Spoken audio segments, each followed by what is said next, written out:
Hi everyone! It's me again, Noy. Na-try nyo na ba ang trending na Graham Bar? Well, ako hindi pa. Kaya tara, samahan nyo akong itry ang bagong nauusong Graham Bar sandwich. Super tigas nga nito dahil galing to sa freezer. At dahil super excited ako, hindi ko na inubos ang ramen dahil gusto ko nang matry itong Graham Bar. Sa una ay matigas siya, pero pag tumagal, lumalambot din. Akala ko nga sobrang tamis niya, pero sa una lang pala. Hala uy! Yung Graham Bar ang tinutukoy ko ha. Ito naman yung cookies and cream. Malaki, makapal, at mahaba. Ang Graham Ball. At alam nyo ba kung magkano to?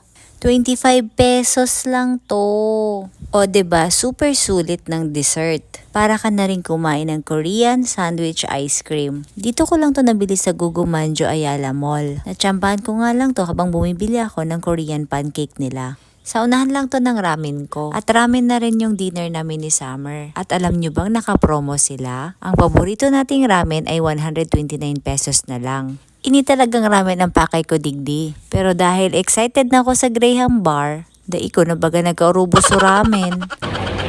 Sulit sa 25 pesos.